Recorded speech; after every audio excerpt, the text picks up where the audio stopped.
For today's episode, nag-crave ako ng pritong bituka na nasa stick, pero imbis na bituka ng manok, bituka ng baboy ang gagamitin ko mga solid. At eto na yung nabili kong bituka ng baboy sa public market. Sinabi nila malinis na daw to, pero naninigurado tayo kaya lalamasin ko ito sa suka at asin para mawala yung mabaong amoy. At imemeos-meos mo lang ng ganyan para siguradong malinis. Shoutout nga pala si Janet Meneses Carreo ng Apalit, Pampanga. At si Conrad Escano ng GMA Cavite. Maraming salamat po sa panonood. Yan, pwede na siguro to at babanawan ko lang bago ko isalang mga solid. Babalikan ko kayo mamaya, yun no.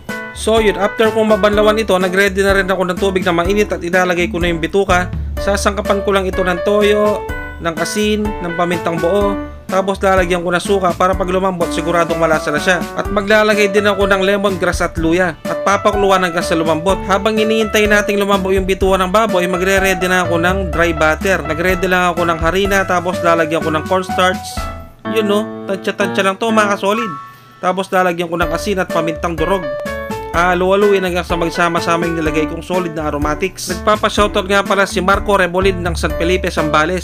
At si Barangay Captain Hector Alvarez ng Siniluan, Laguna. Yan, pagkatapos ng 30 minutes na pagpapalambo sa bituka, pinalamig ko lang ito ng konti tapos tutuhugin ko na parang sa bituka ng manok. Sobrang napaka-solid nito dahil sobrang napakalaki at the same time napakalasa din mga kasolid. Yun no, tingnan nyo naman ang itsura, napakalaki. At after kong matuhog lahat mga kasolid, ilalagay ko dito sa ginawa kong dry butter kanina, yung pinaghalong harina at cornstarch. Ibibiling-biling ko lang ng ganyan hanggang sa tuluyan na talagang babalutan ng harina mga kasolid. At siguradong nanonood ka pa rin hanggang ngayon, pag-i-comment naman kung anong ulam mo ngayon para malaman ko ang iluluto ko next vlog. Maraming salamat. At shoutout sa iyo Rostom Jake. At si Catherine Miranda ng Magalang, Pampanga. Maraming salamat sa panonood. At saka ka-shoutout ko mga kasolid, hindi ko na malayan, luto na pala yung niluluto ko kaya iseset aside ko na. Palalamigin ko lang tapos titirahin ko na to mga kasolid. Tingnan nyo naman, napakaganda ng kulay oh. Tara, let's go! At eto na nga, kinilutong pritong bituka ng baboy na nasa stick. Yun no, napaka-solid, grabe. At isasawsaw ko dito sa ginawa ko suka. Kain po tayo. Sus Mariosep, kanyama na po. Grabe, sobrang napakalambot, napakasarap.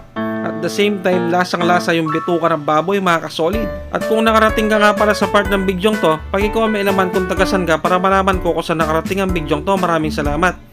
Siyempre, start na ako mag-shoutout mga kasolid. Shoutout si Rio Giras ng Caloocan City, si MJ ng Katarman, Northern Samar. Shoutout din si Anthony Sebastian ng Barangay Malabanyas, Angeles City, Pampanga. At siguradong nanonood ka ngayon, Mark Anduc Laveria ng Biringan City. Shoutout ko rin si Jenny Jean de Guzman ng Santa Maria, Bulacan. At yung hindi na shoutout sa next vlog na yun mga kasolid, siyempre si Boy Sipat na naman ang titira. Ano Boy Sipat, okay ba yung niluto natin? Okay daw sa kanya. Maraming salamat sa panonood. Siguro hanggang dito na lang muna ang episode na to. Basta Kapampangan, manyaman!